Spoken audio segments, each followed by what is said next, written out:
वन्दे गुरुपरम्पराम्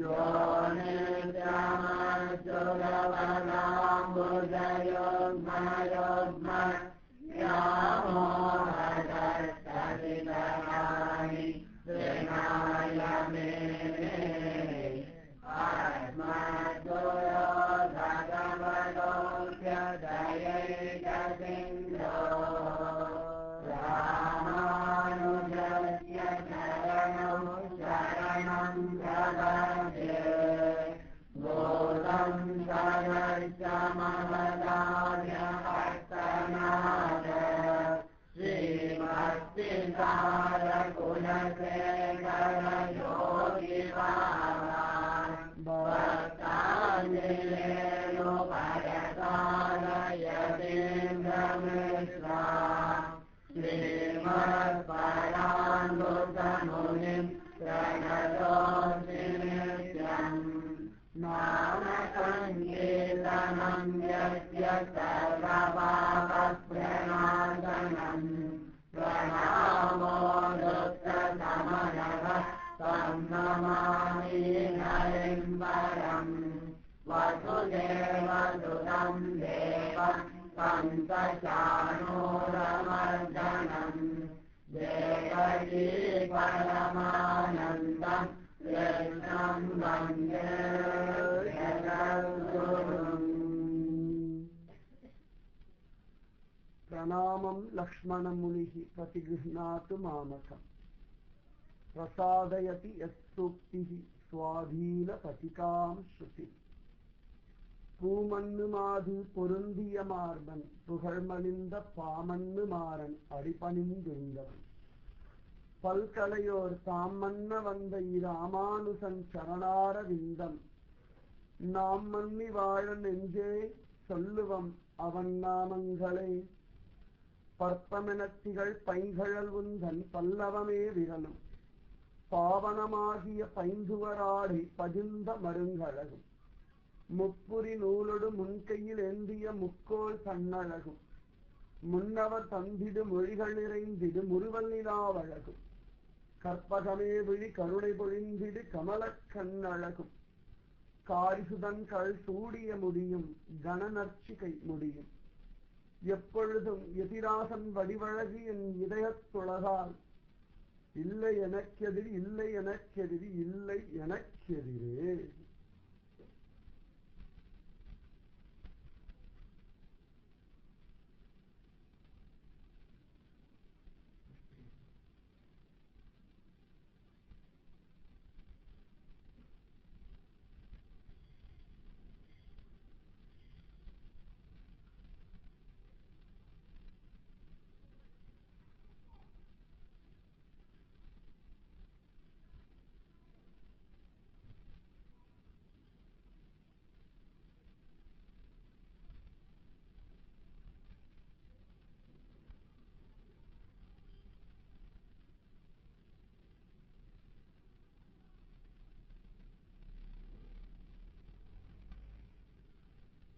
गुखारो अंधकारो ही ऋकारस्तेज उच्यते अज्ञान ग्रासकं ब्रह्म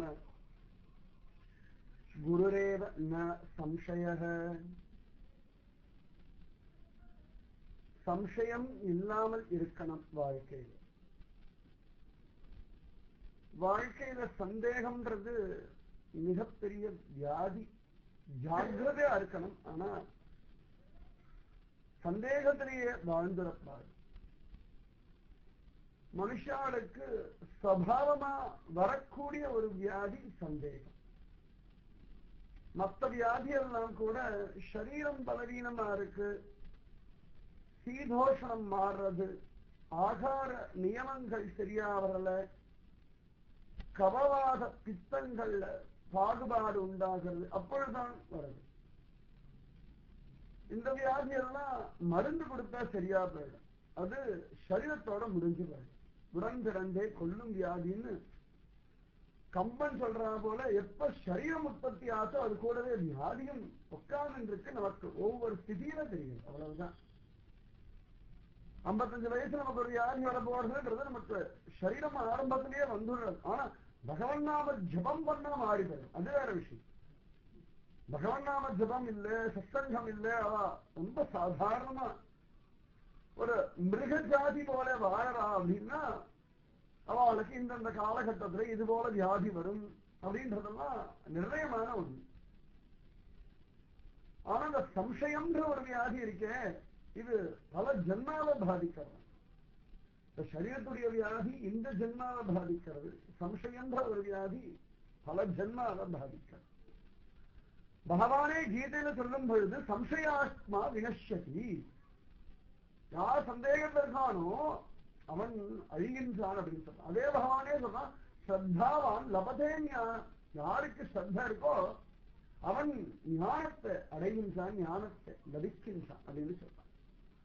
அதனால சம்சயம் இல்லாம இருக்கணும். சரி, சம்சயம் வரவே பல விஷயங்கள்ல சம்சயம் வரும், பல விஷயங்கள்ல சம்சயம் வரலாம், தப்பு இல்லை. என்ன ஆச்சரியமா பார்த்தோம்னா மனுஷால நம்ப முடிய மாட்டேங்க.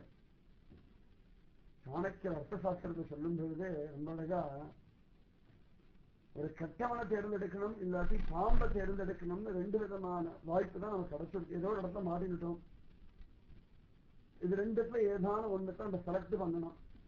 ஒண்ணு கெட்டவன், இன்னும் ஒண்ணு அப்பயே கடிச்சு கொலை பண்ற பாம்பு. இது 2த்துல எதை செலக்ட் பண்ணணும்னு கேட்டா சாணக்கியர் சொல்றா, நீ பாம்பை செலக்ட் பண்ணி தொந்தரவே கிடையாது, அது இவ்வளவுதான் பண்ணும், மிஞ்சி மிஞ்சி போனா அவன் சரீரத்தை கடிக்கும், விஷம் ஏறும், அதோட முடிஞ்சு போயிடுச்சு, உனக்கு தொந்தரவும் அவ்வளவுதான், பிரச்சனையும் அவ்வளவுதான். ஒருவேளை சரி பாம்பை வேண்டாம், இந்த கெட்ட இடத்தை எப்படியாவது நம்ம ஒட்டி உறவாடி வாழ்ந்துடலாம்னு நினைச்சேன் அப்படின்னா அதை விட துக்கமான காரியம் லோகத்தை எதுவும் இல்லை அப்படின்னு சொல்றாங்க. பாம்பை விட அவ்வளவு மோசமா கெட்ட நடத்தி உடையவன் துஷ்சங்கம், துஷ்ட ஜந்துக்கள், துஷ்டர்கள். அவெல்லாம் பூமி பாரங்களா, பூமிக்கு பாரமா இருக்க. அவ உடுக்கிற வஸ்திரம் குடிக்கும் பருகும் நீரும், உடுக்கும் வஸ்திரம் உடுக்கும் கூரையும் பாவம் செய்தவர்கள் அப்படின்றார் பெரியாழ்வார் சொல்லும் பொழுது. பகவன் நாமத்தை ருச்சி இல்லாம பகவத் தியானம் இல்லாம அலையிறான மனுஷ கூட்டம், அவ உடுத்திக்கிற வஸ்திரம் இருக்கு, அவ சாப்பிடுற ஜலம் இருக்கு, அந்த ஜலத்தையும் அந்த வஸ்திரத்தையும் கொடுக்கக்கூடியதான அந்த நீர்நிலைகளோ இல்லாட்டி அந்த பஞ்சு மரமோ இதெல்லாம் ஏதோ கோடி ஜென்மா பாவம் பண்ணிருக்கு. அதனால அவளுக்கெல்லாம் அது வஸ்திரமா இருக்க வேண்டிய ஒரு அவசியம் வந்துருச்சுட்ட. அதனால மனுஷாரிடத்துல யார் கெட்டவா யார் நல்லவா, இவ சரியானவர்கள் தானான்னு ஒரு சம்சயம் இருக்கணுமா, ஒரு சந்தேகம், ஒரு ஜாகிரதை. அவ நன்னாவே சிரிச்சு பேசினாலும் கூட சரி பார்க்கலாம், அவ நமக்கு சரியா ஒத்தாசியே பண்ணிட்டு இருந்தாலும் சரி யோசனை பண்ணலாம். டக்குன்னு அப்படி கொண்டு அவ நல்லவர்கள் அப்படின்னு முடிவு பண்ணப்படாதுன்றதுதான் சாஸ்திரமே சொல்றது. ஏன்னா சிங்கம்னா மேல பாயும், கைய கால கடிக்கும், இவ்வளவுதான் அது பண்ணும். பாம்புன்னா கொத்தும், மேல விஷத்தை உடம்புல திணிக்கும், இவ்வளவுதான் பண்ணும். ஒவ்வொன்றத்தையும் இவ்வளவுதான் பண்ண முடியும்னு இருக்கு. சிங்கம் அழகா விளையாடிங்க நம்மளை கடிக்கவே கடிக்காது, அது கடிக்கிறது முடிவு பண்ணுறது அது கோரத்தோட தான் வரும். பாம்பு ஆனந்தமா சகமா நம்மளோட கொஞ்சம் விளையாட்டு கடைசியில எல்லாம் கடிக்காது, கடிக்கணும் ஆரம்பத்திலேயே கடிச்சிடும். மனுஷா இவா பின்னாடி ஏதோ ஒண்ணு பண்றதுக்காக முன்னாடி விதவிதமா நடிப்பார்கள். அதனால மனுஷாரிடத்துல ஜாகிரதையா இருக்க வேண்டியது தர்மம், தப்பு கிடையாது. அதனால சந்தேகம் நல்லது, ஆனா யாரிடத்துல எவ்வளவு தூரம் அப்படின்னு இருக்கு. குழந்தை ஒவ்வொரு நாளும் அம்மா சாப்பாடு போடும்போது அம்மா முதல்ல நீ சாப்பிடு, ஏன்னா எனக்கு சந்தேகமா இருக்கு, என்ன எப்ப முதல்ல கடிச்சு கொட்டின்னு இருக்கேன், என்னைக்கும் அவனை விஷம் வச்சு கொள்ளிட்டாங்க, என்ன மட்டும் ஒவ்வொரு வேலையா கூப்பிட்டு நீ முதல்ல சாப்பிடு, ஏன்னா சட்டில போட்ட சாப்பாடை சாப்பிடு, அதன் பிறகு நான் சாப்பிடுறேன் அப்படின்னா அவன் குழந்தைய வேண்டாம்னு கொண்டு விட்டுடுவா. இது அம்மா வீட்டு விட்டு போயிடுவா, ஒண்ணு அதை கொண்டு விட்டுடுவா, இது அம்மா போயிடுவா, அவ்வளவுதான் பண்ண முடியும். அதனால சந்தேகத்திலையும் ஒரு எல்லை, ஒரு நிதானம், யாரிடத்துல எவ்வளவு தூரம் அப்படின்னு எல்லாம் காண கிடைக்கிறது. ஆனா சந்தேகப்படாம ஒரு இடத்துல இருக்கணும், அந்த சந்தேகமே வேண்டாம் அப்படின்னு சொல்ற. குரு கீதால சிவபெருமான் சொல்ற, அஜானம் பெரிய இருட்டு கவ்விண்டு கிடக்கு வாழ்க்கை. அதெல்லாம் சாதாரண பல பேரை பார்த்தோம்னா ராத்திரி வந்துருச்சுன்னா ஒரு பயப்படுவான், அது ஒரு அஜானம். நான் இருட்டுல எதுவும் ஒழுங்கா தெரியல, அதனால இங்கேதான் யாரா பின்னாடி வந்து நம்மளை தாக்கிடுவாளோ, மனதில் நின்று நம்முடைய வஸ்துக்கள் அபகரிச்சுட்டு போயிடுவாளோ, நம்முடையதான பாதுகாப்பெல்லாம் வீணா போயிடுமோ அப்படின்னு இந்த ராத்திரியில ஒரு பயம், அது ஒரு அஜ்ஞானம். அந்த மாதிரி வாழ்க்கைய ஒரு அஜ்ஞானம் இருட்டுக்குள்ள மாட்டிட்டு கிடக்கணும். ஒன்னும் தெளிவா இல்லை, எதுவுமே தெளிவா இல்லை. பார்த்தோம்னா சரி, நாளைக்கு வேலைக்கு போகணும், நாளைக்கு எழுந்து இந்த காய்கறிலாம் சமையல் பண்ணணும், இதெல்லாம் முன்னாடி நாள் முடிவு பண்றோம்.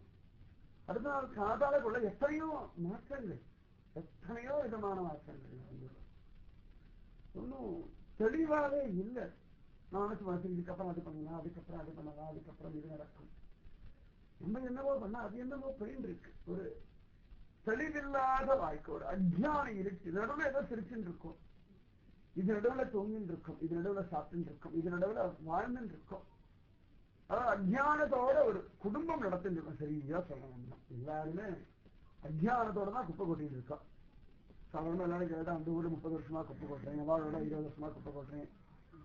சரியா அஜ்ஞானத்தோட தான் கோடி கோடி ஜென்மா குப்பை கொட்டிட்டே இருக்கா எல்லா ஜீவர்களுமே. அஜ்ஞானம் அஜ்ஞானம், பெரிய அஜ்ஞானம். மிருகமா இருக்கும்போது ஒரு அஜ்ஞானம், பட்சியா இருக்கும்போது ஒரு அஜ்ஞானம், புழுவா இருக்கும்போது ஒரு அஜ்ஞானம், ஸ்தாவரமா இருக்கும்போது ஒரு அஜ்ஞானம்.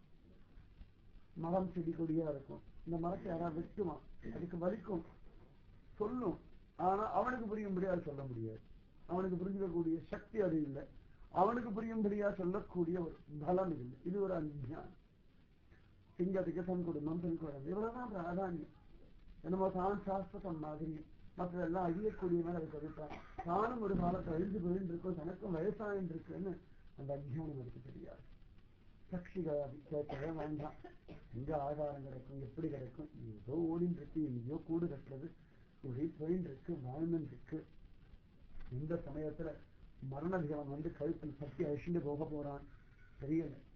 ஆச்சரியமா ஜோடி ஜோடியா அலையிறதுகள் பட்சிகள் எல்லாம் அலையும் போது திடீர்னு ஒரு பட்சிக்கு ஏதாவது ஒரு சிரமம் வந்துடுறது. தன் ஜோடி எப்படியா காப்பாற்ற மாட்டோமா, உசுரோட வந்துதான் ஏங்கும். ஆனா அது பாட்டுக்கு போயிட்டு தான் இருக்கும். சத்தியம், கண்ணுக்கு எதிர்த்து இன்னைக்கு ஹைதராபாத் ஸ்டேஷன்லயே பார்த்தோம். 2 ஜோடி புறா அழகா உட்கார்ந்து திடீர்னு ஒரு புறா பறந்து விட்டு, பறந்த வேகத்துல பிளாட்ஃபார்ம்ல இருக்க ஃபேன் ஓடிட்டு வேகமா அதுல கழுத்தை பட்டு ஜப் பண்ணு. அந்த ஜோடி புறா எப்படியாவது காப்பாற்ற மாட்டோமா, இது எப்படியாவது உசுரோட திரும்பி வந்துடாதான் அப்படி ஏங்குறது. அவ்வளவு பார்த்துட்டு இருக்கு. சுத்தி வர மனுஷா, இதுக்கு தன் பக்கம் அது பக்கத்துல போகிறது பயம். தன் ஜோடி அடிபட்டு துடிக்கிறதுன்னு தெரியறது. மனுஷாலாம் அதுக்கு உதவி பண்றாளா, அதை இன்னும் கஷ்டப்படுத்துறாளா, அதுவும் அதுக்கு தெரியல. எப்படியாவது காப்பாதமானா இங்கேயும் அங்கேயும் அங்கேயும் இங்கேயும் அது பாடு அலையிறது. இது பாடு எப்படியாவது தன் உசுறு திரும்ப வந்துடாதா அப்படின்னு தன் ஜோடியை தேடுறது. இந்த அஜ்ஞானம் சரி கழுத்து அடிபட்டு போயிடுது. கடைசி காலத்துல ஏதோ கிருஷ்ணாராம கோவிந்தா சொல்லுவோம், சரீரத்தை விடுவோம்ன்ற அந்த தியானமே சிந்தனையே அதுக்கு இல்லை. அது பாடு அந்த அஜ்ஞானத்துல அது பாட்டுக்கு விழுந்து இது அதோட வழி அது துடிக்கிறது. தன்னுடைய பிரிய வயிடுது அப்படின்னு அதுக்கு துடிக்கிறது. எவ்வளவுதான் இப்படி ஒவ்வொரு விதத்திலையும் ஒரு அஜ்ஞானம். இதுல மனுஷாவா வந்து சொன்னா எல்லா அஜ்ஞானமும் ஒன்னா சேர்ந்துடும். கர்ப்பத்தை இருக்கிற வரைக்கும் தெளிவாதான் இருக்கும். கர்ப்பத்தை விட்டு வெள்ளம் வந்தா அஜ்ஞானம் தானா வந்து மூடின்றது. ராத்திரி தூங்கணும்னு ஆசைப்படுறோம், ராத்திரி நன்னா தூங்குவோம் நமக்கே தெரியாது. அப்பாடா இன்னைக்கு ஒரு வேலையும் இல்லை, உடம்பெல்லாம் நன்னா இருக்கு, நீ நிம்மதியா தூங்கினா நம்ம இருக்கும். அப்போ 10 நிமிஷத்துல கரண்ட் போகும். அடவா கரண்ட் போயிடுது, எப்படியா கரண்ட் வந்தா தேவையே தேவையே தேவையன்னு பிரார்த்தனை பண்ணி ஒரு வழியா கரண்ட் வந்து படுத்தோம்னா அதுக்கு மேல பார்த்தா நமக்கு தூக்கம் வராது. ஏதான ஒரு அஜ்ஞானம், 1008 அஜ்ஞானம். இது நடக்குமா, அது நடந்துடுமா, இது நடக்காம போயிடுமா, வியாதி சரியாயிடுமா, வியாதி வந்துடுமா, இவா அப்படி பேசிட்டாலே கேட்கணுமா, கொச்ச கொச்ச கொச்ச கொச்ச கொச்ச கொச்ச ஒரு அஜ்ஞானம். எல்லா ஆனந்தமும் விட்டு போயிடுறது. எங்கேயாவது நினைச்சுட்டு இருக்கோம், ஆஹா ஒரு கடைக்கு போகணும், இன்னைக்கு 1 கிலோ காய்கறி ரொம்ப அழகா சீப்பா 15 ரூபாய்க்கு வாங்கி வந்துட்டோம், அப்புறம் 20 ரூபாய்க்கு வாங்கினோம், 5 ரூபாய் அல்லது 50 காசுல பெருசா சந்தோஷம் அடைஞ்சிருவோம். யாராவது சொல்லுவானா ஜாதர்ல 14 ரூபாய்க்கு வாங்கினோம்னா முடிஞ்சு போச்சு, அவ்வளவுதான். அதோட அந்த ஆனந்தம் கொண்டு போட்டாச்சு. அடடா 1 ரூபாய் தண்டமா போயிடுச்சு, இனிவே கொண்டு மாசம் சீசன் டிக்கெட் வாங்கி ஜாதர் போயிட்டு வந்து விடலாமா அப்படின்னு. அவ்வளவுதான். ஆக மொத்தத்துல அஜ்ஞானம் அஜ்ஞானம் அஜ்ஞானம் அஜ்ஞானம். இந்த அஜ்ஞானம் இருக்கு அப்படியே சூழ்ந்து படுத்தின்னு இருக்கு. அதுக்கு நடுவில் மாட்டின்னு இருக்கோம், நம்ம இருட்டுல ஓடின்னு இருக்கோம். ஒருத்தர் சம்பந்தம் இல்லாம முட்டிக்கிறோம், சம்பந்தம் இல்லாம ஒருத்தர் கையை பிடிச்சுக்கிறோம், சமயத்தை நம்மளா சிரிக்கிறோம், சமயத்தெல்லாம் எல்லாம் அஜ்ஞானத்தினாலதான், ஒண்ணும் இல்லை. பெரிய மழை கொடுத்ததுன்னா ஓன்னு பயந்து போய் அழகும். ஒரே குளிர் எடுத்தா என்ன ஆகுமோன்னு பயந்து வரும். அது குளிர் எப்ப மாறும்? 8 டிகிரி 10 டிகிரி 2 டிகிரி ஒரே நாள்ல மாறும். எனக்கு அதெல்லாம் தெரியாது.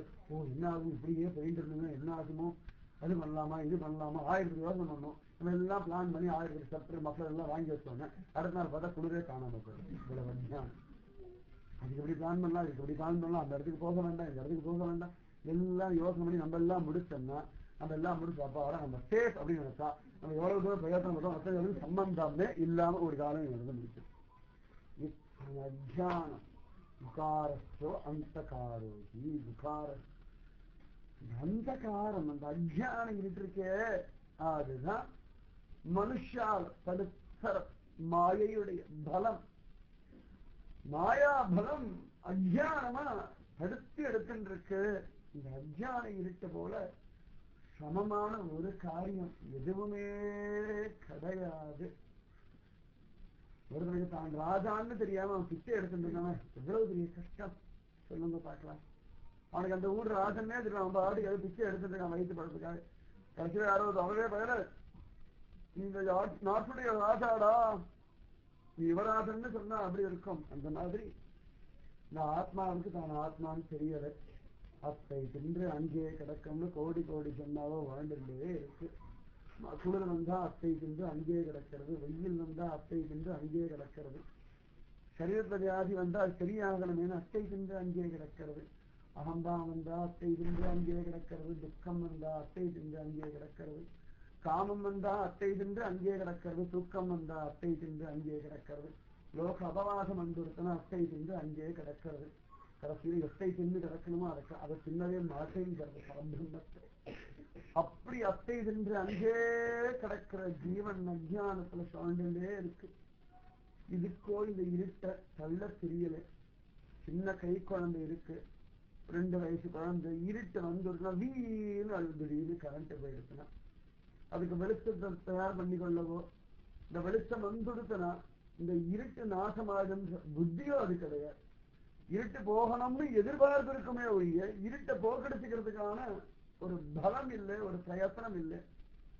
ஓடு அழறது. அது போலதான் இந்த ஜீவர்கள் அஜ்ஞானத்தை மாற்றிண்டு மாற்றி அழகும், சிரிக்கிறோம், கோபப்படுறோம், பொறாமப்படுறோம், பயப்படுறோம், என்னமோ நடந்துட்டு இருக்கு.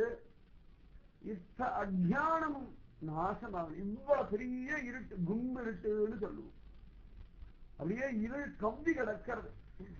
இத்தனை இருளும் போகணும், இருள் போகணும், இருள் போகணும், இருள் போகணும்னு நினைக்கிறத காரணம் ஒரு தீக்குச்சி அப்படி கொளுத்தினோம்னால ஒரு க்ஷண நேரத்துல இந்த இருள் செத்து போயிடும்.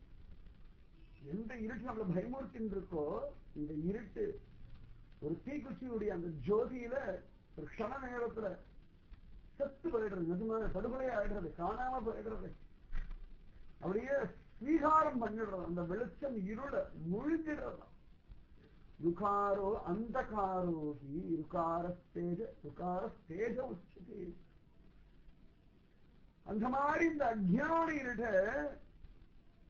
முழுங்க கூடியதான ஒரு வெளிச்சம் இருக்கு. நம்மால முடியல, ஆனா அந்த வெளிச்சம் இருட்டம் முழுகிறது. அப்படி கவலீகரம் பண்றது. என்னடா யாரது எது அது அப்படின்னு கேட்டா கூன்ற சப்தமா ரூன்ற சப்தமும் சேர்ந்து கிடக்க குரு சப்தம். கூன்ற சப்தம் அஜ்ஞான இருட்ட குறிக்கிறதா, ரூன்ற சப்தம் அந்த வெளிச்சத்தை குறிக்கிறதா. அஜ்ஞான காசகம் பிரம்ம, அந்த இருட்ட முழுங்கக்கூடிய ஒரு வெளிச்சம். என்ன ஆச்சரியம், என்ன அழகான வார்த்தை பாருங்க. விளக்கு ஏற்றி வச்சுட்டோம்னா இந்த வெளிச்சத்துல இருட்டு எங்க போச்சுன்னு தெரியல, தடயம் கூட கிடைக்க மாட்டேங்கிறது. சாதாரணமா மற்ற வஸ்துக்கள்லாம் இப்படி போச்சுன்னு ஒரு தடயம் கிடைக்கும். இந்த பக்கமா பாம்பு போச்சு, இந்த பக்கம் மனுஷன் போனா ஒத்தையடி பாதையா இருக்கு, எல்லாமே தடயம் உண்டு.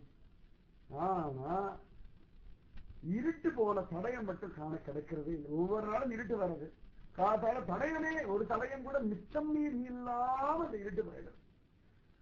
அந்த மாதிரி மிச்சமீதி இல்லாம தடயம் இல்லாம இந்த அஜ்ஞான இருட்டு காணாம போகிறதா அந்த இருட்ட முழுங்கக்கூடிய ஒரு பரபிரம்மம். அஜ்ஞான கிராசகம் பிரம்ம. இந்த அஜ்ஞான இருக்க கபலீகரம் பண்ணக்கூடிய பரபிரம்மம். அது யாருன்னு கேட்டா குருரேவ ந சம்சய. அஜ்ஞான இருக்க விழுங்கக்கூடிய ஸ்வயம் பரபிரம்ம வெளிச்சம் ஆதியன் ஜோதி ஒரு ஸ்வயம் சத்குருநாதன் தான். இதுல சந்தேகம் வேண்டாம் அப்படின்னு தான் குரு கீதால ஆச்சரியமா சிவபெருமான் பார்வதி தேவி இடத்திலே சொல்றார். சத்தியம் அஞ்ஞான இருட்டு அழிஞ்சு போகணும், கிழிச்சு போடணும். இருட்டு தடையமே இல்லாம அது எரிச்சு போடணும், பஸ்பமாக்கணும். இந்த பஸ்பத்தையும் கொண்டு போய் எங்கேயாவது கரைக்கணும். அத்தனை பலமுடையதான ஒரு ஜோதி ஸ்வரூபம் தான் சத்குருநாதன். நம்ம குழந்தையாவே இருக்கலாம், ஆனா வெளிச்சம் வந்துடுதுன்னா இருட்டு போயிடுதுன்னா சந்தோஷம் வந்துடுறதா இல்லையா? இந்த குரு யாருன்னு நமக்கு புரியவே வேண்டாம், ஆனா அவளுடைய வெளிச்சத்துல நமக்கு என்னென்ன பொருள் என்னென்ன தன்மையில இருக்குன்னு உணர முடியும். ஏதோ ஒரு இடத்துக்கு போறோம், கரண்ட் போயிடுச்சு, அவ சொல்றா சேர் இருக்கு, எல்லாம் இருக்கு. ஏதோ ஒரு வீடு பார்க்க போறோம், அவ சொல்ல எல்லாம் வீட்டை செட் பண்ணியாச்சு, நீங்க வெறும் மாசம் ரூபாய் வாடகை கொடுத்தா போதும், நீங்க வந்து குடியிருக்கலாம். சரி சாயங்காலம் வாங்க அழிச்சுட்டு போறேன். நம்ம உள்ள வர நேரம் கரண்ட் கட் ஆயிடுச்சு, ஒரே இருட்டு. அவ சொல்றா இங்க ஹால், இது பெட்ரூம் இருக்குது, ஒரு வெளிச்சம் இல்லை. இங்க ஃப்ரிட்ஜ் இருக்கு, இங்க கட்டல் இருக்கு, டபுள் காட்டு, பீரோ அமக்கலமா இருக்கும், 24 டிவி வச்சிருக்கோம், இதே டைல்ஸ் எல்லாம் போட்டு அப்படி பல சம்மன் வச்சிருக்கோம். சோஃபா எல்லாம் உட்காந்து பார்த்தலாம் அவ்வளவு மக்களமா இருக்கும். கரண்ட் இல்லையே பார்க்க, நீங்க சோஃபா உட்காந்து பாருங்க, பார்க்கவே வேண்டாம், உட்காந்து பார்த்தாலே போதும். இன்னுமெல்லாம் சொல்றா இந்த கதவெல்லாம் சொல்றா நல்லா காத்து வரும், இந்த பக்கம் இந்த வாசல் இத்தனை பெட்ரூம் இருக்கு, எல்லாம் சொல்றா. எல்லாம் உட்காந்து எல்லாம் பார்க்கணும், நல்லா இருக்கலாம். இருந்தாலும் அந்த வெளிச்சத்துல அந்த வஸ்துக்களை உள்ளபடி பார்த்த பிறகுதான ஒரு திருப்தி சம்பவிக்க. அந்த மாதிரி வாழ்க்கையில நம்ம கிட்ட எல்லாமே இருக்கு, வெளிச்சம் இல்லாததுனால இருக்கா இல்லையா? இருக்குன்னு யாராவது சொன்னாலும் கூட அது ஏற்க நம்பி அனுபவிக்க முடிய மாட்டேங்கிறது. அதாவது இருட்டு உங்களை கொண்டு விட்டுட்டா, எல்லாம் சாப்பாடுலாம் வச்சிருக்கீங்க, எடுத்து சாப்பிடுங்க, நல்லா சாம்பார் இருக்கு, கரமது இருக்குன்னு எவ்வளவு தூரம் தடவி எடுத்து சாப்பிடுறது. நீ சாப்பாடு நல்ல பத்னியா கிடக்கலாம்னு சொன்னேன். அதை விட யாராவது பசங்க கையில கொடுத்து சாப்பிடுது, அப்ப கூட ஒரு பயம் பண்ணும், இதனால நல்ல சாப்பாடு கொஞ்சம் வெளிச்சம் வருதா பரவாயில்லையே, இது ஏதாவது பூச்சிப்புடி இருக்குமா? சத்தியமாவே சுயமது தேவாமிருதமா இருந்தாலும் நம்ம கண்ணால பார்த்து அனுபவிக்க முடியல, அதுக்கு ஒரு பலம் கிடைக்கிறது. ஏன்னா எதை பிரத்யட்சத்துல பார்க்கிறோமோ அதை விட்டு கொடுக்க யாரும் தயாரா இல்லை. பிரத்யட்சத்துக்கு ரொம்ப பலம் ஜாஸ்தி. ஒரு இடத்துல மத்வார் சொல்றார், பிரத்யட்சத்துடைய பலத்தை சொல்லும் பொழுது மத்வாச்சாரியர் சொல்றார், ஒருவேளை நீ பிரத்யட்சத்துல ஒரு வஸ்துவை பார்க்கிற, அதுக்கு விருத்தமா வேதம் பேசிட்டுனா நீ வேதத்தை தள்ளிட்டு பிரத்யட்சத்தை எடுத்துக்கோன்னு சொல்ற. வேதம் பிரத்யட்சத்தை தான் கரெக்டா பேசுறது, ஒரு நாளும் விரோதமா பேசுறது. ஒருவேளை சூரியன் தகிக்கிறது, சூரியன் என்ன குழுகுழுன்னு இருக்குன்னு ஒருவேளை வேதம் சொல்லிடுத்தணும், வேதம் சொல்றது இல்ல, ஒருவேளை வேதமே அப்படி சொன்னாலும் கூட நீ பிரத்யட்சத்தை விட்டுட்டு போகாதே, பிரத்யட்சம் தான் உனக்கு பலம் அப்படின்னு சொல்றாங்க. அந்த மாதிரி உன்னை பிரத்யட்சத்தை அனுபவிச்சுட்டோம் அப்படின்னா அதன் பிறகு அதை நல்லா அனுபவிப்போம், விடமாட்டோம். யார் சொன்னார் நமக்கிட்ட எல்லாம் இருக்கு. இந்த ஆத்மாவிடத்துல ஆனந்தம் இருக்கு, சுகம் இருக்கு, நிம்மதி இருக்கு, தைரியம் இருக்கு, பலம் இருக்கு. சரியா பார்த்தா இதெல்லாம் தான் ஆத்மா கிட்ட இருக்கு. நம்ம சொல்றோம் குழப்பமா இருக்கு, பயமா இருக்கு, பிரச்சனையா இருக்கு, வியாதியா இருக்கு, இதெல்லாம் ஆத்மா கிட்ட இல்லை. இதெல்லாம் அஜ்ஞானத்தினாலே வந்த குழப்பங்கள். இது எதுவுமே நம்ம கிட்ட கிடையவே கிடையாது. நம்ம சொல்றதெல்லாம் பார்த்தோம்னா எதெல்லாம் நம்ம இடத்துல இல்லையோ அதெல்லாம் இருக்கு இருக்கு இருக்கு இருக்கு இருக்குன்னு வச்சுட்டு இருக்கோம். எதெல்லாம் இருக்கோ அதெல்லாம் இல்லை. எங்கிட்ட ஆனந்தமே இல்லை, நிம்மதியே இல்லை, திருப்தியே இல்லை, சுகமே இல்லை, வாழ்க்கையே இல்லை, யாரும் இடத்த அன்பே காட்டுறது இல்லை. நிஜமாவே நம்ம கிட்ட அன்பு காட்டுறதுக்கு நாமும் இருக்கோம், உள்ளுக்குள்ள தெய்வமும் இருக்கு. இதுக்கு மிஞ்சி யாரும் நம்ம கிட்ட அன்பு காட்டுறது உங்க மேல நீங்க வச்சிருக்க அன்பு போல உலகத்துல யாருமே அன்பு வைக்கவே முடியாது. அந்த அதை தாண்டி வைக்கக்கூடிய பலம்னா குருவுக்கும் பகவானுக்கு மட்டும்தான். உங்க மேல உங்களுக்கு அன்பு இருக்கு. சின்ன வயசுலேருந்து நீங்க வியாதியா படுத்து குளிக்காம இருந்து அழுக்குடம்பு எச்சில் வாயா அலைஞ்சாலும் பல்லே தேய்க்கிறனாலும் 10 தடவை 12 தடவை பேதியே ஆனாலும் 25 தடவை வாந்தியே எடுத்தாலும் உங்க மேல உங்களுக்கு இருக்கிற ஒரு அன்பு இருக்கு பாருங்க. அந்த அன்பை சத்தியமா தாயோ தகப்பனோ அண்ணாவோ தம்பியோ மனைவியோ கணவனோ குழந்தையோ பந்துவோ தோழனோ ஒரு நாளும் தரவே முடியாது. நல்லா ஞாபகம் வச்சுக்கோங்க. அதுக்கு சமமான ஒரு அன்பை நீங்க எதிர்பார்க்க அடுத்தவாகிட்ட அங்க கிடைக்க மாட்டே, அங்கதான் அடி. இதனால நான் எவ்வளவு அன்பு வச்சிருக்கேன், இந்த அன்பு தரமாட்டேங்கிறாளே, அந்த அன்பு கிடைச்சிருந்தா சந்தோஷம். அந்த அன்பு யாராலையும் தர முடியும். ஏன்னா அவாவாளுக்கு அது வேண்டி இருக்கு. அவாவாளுக்கு தன்னை அனுபவிக்கிறதுக்கு அன்பு வேண்டி இருக்க.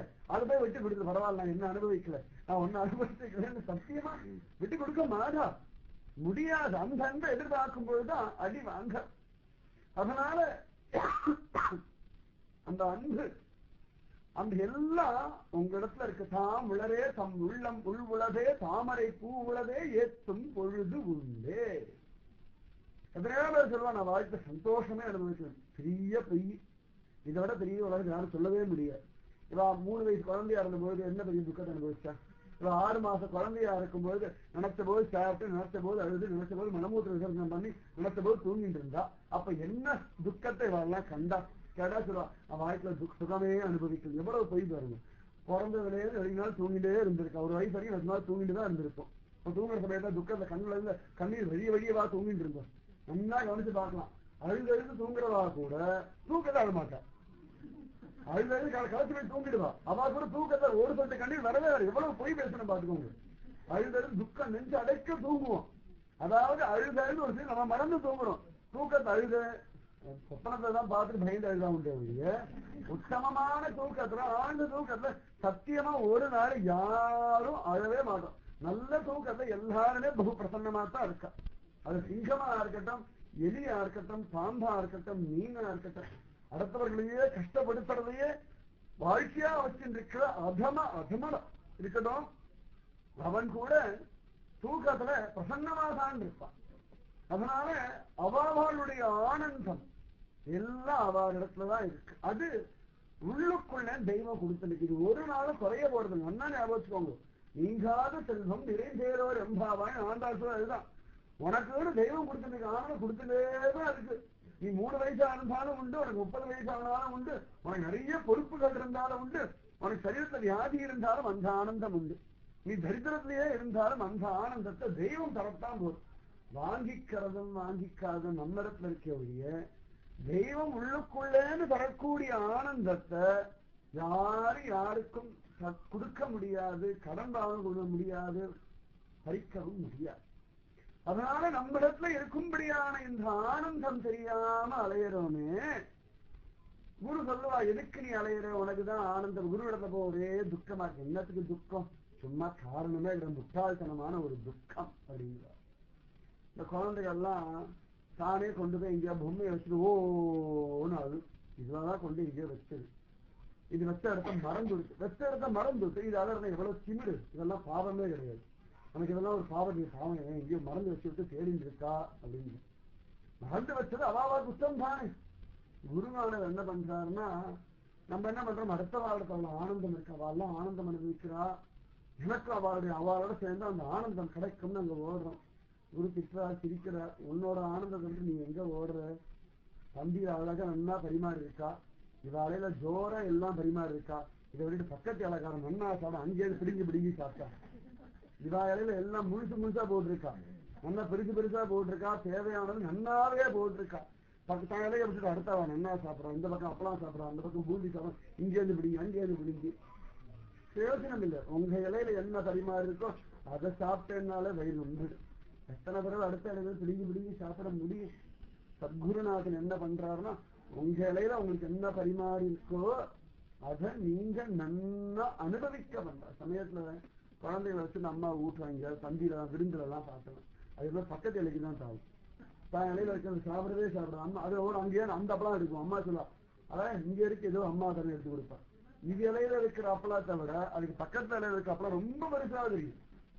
என்னமோ தெரியும், அவ சாப்பிடறதுனால ஓ அதுதான் நல்லா இருக்கு போல. இது சாப்பிட ஆரம்பிக்காதனால தன்னிடத்துல இருக்கிறது ஒசத்தி குறைச்சல் போல இருக்கு, இது தரம் தாண்டது போல இருக்கு, இதுவா ஒரு தப்பபிப்பிராயம் வச்சுக்கிறத அதுபோல தெய்வம் கொடுக்கிற ஆனந்தம் நமக்கு இருக்கிற ஆனந்தத்தை இது தரம் தாழ்ந்தது, இது குறைச்சல், நம்முடைய ஆனந்தம் சுகம் இல்லை போல இருக்கு, இது நன்னா இல்லை போல இருக்கு, நம்மளாம் ரொம்ப கேவலமா இருக்கோம் போல இருக்குன்னு அபிப்பிராயத்துல வாழ்க்கைய வாழ்ந்துடுறோமே, அந்த அபிப்பிராயத்தை மாற்றி நமக்கு ஆனந்தத்தை தரவா. அதனாலதான் அஜ்ஞான கிராசகம் பிரம்ம.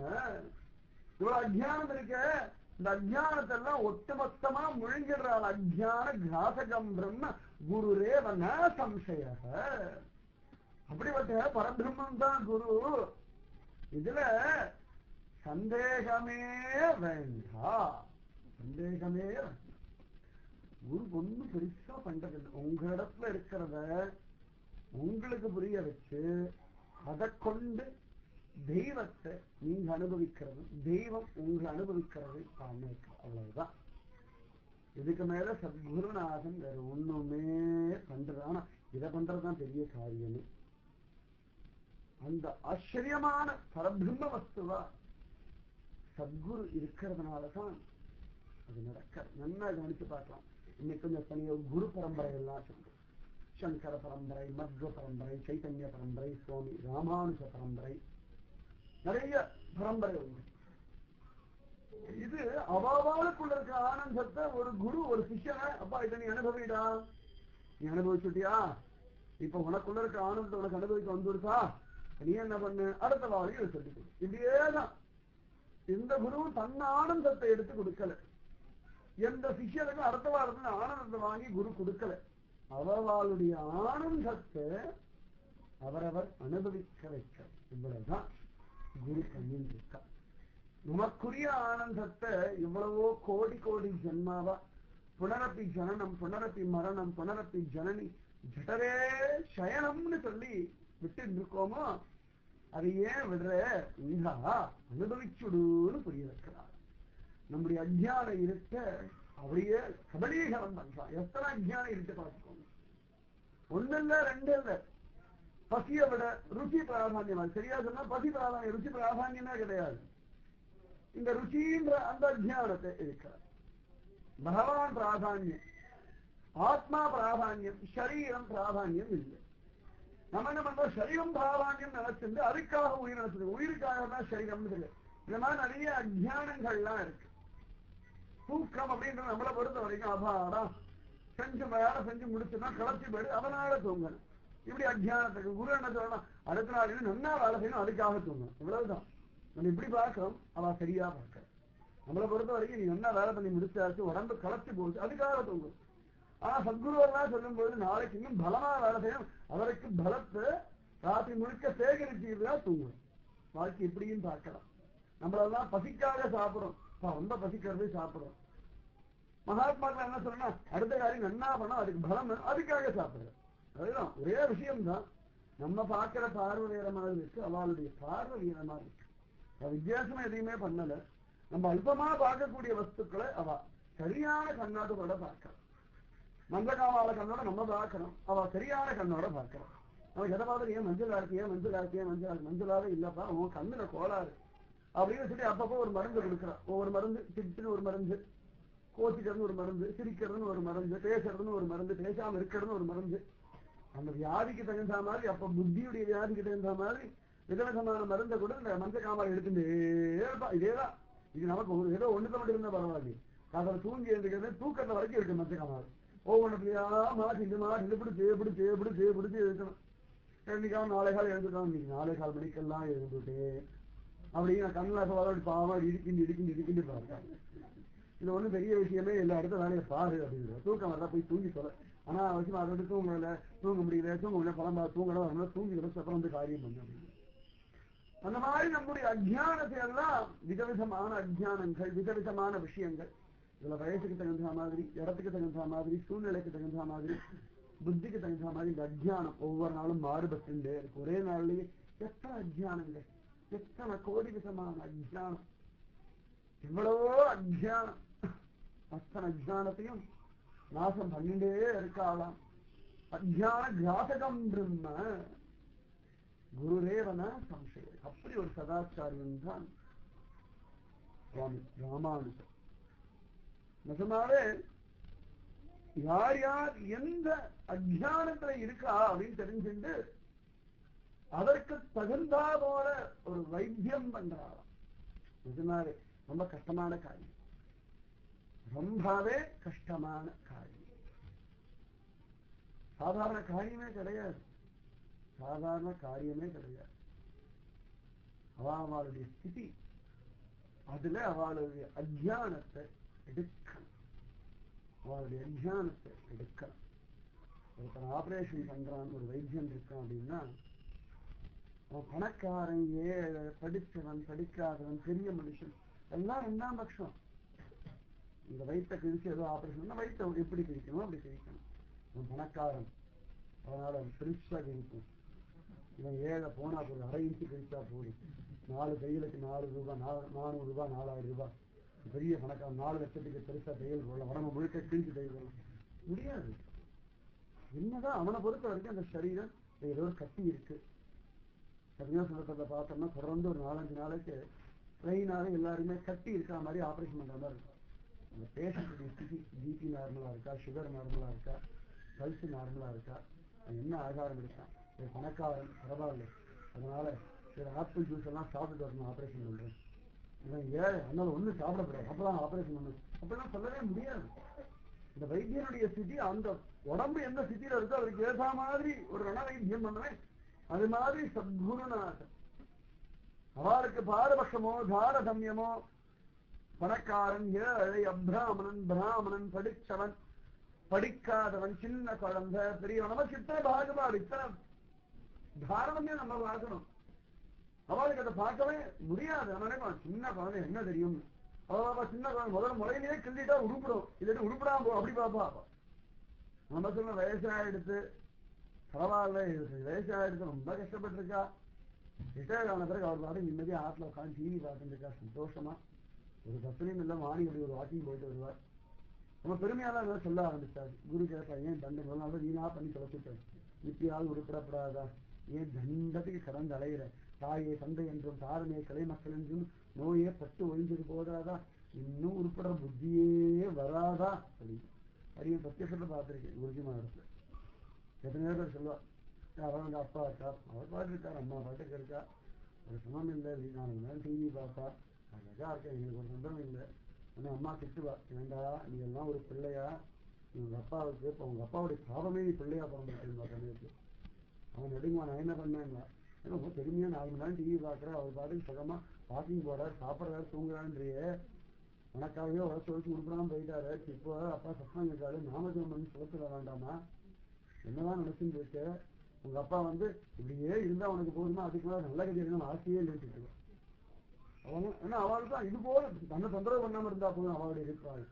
ஆனா அந்த ஜீவன் லாபம் சம்பாதிக்கிறதா இல்லையான அவளுக்கு இல்லையே.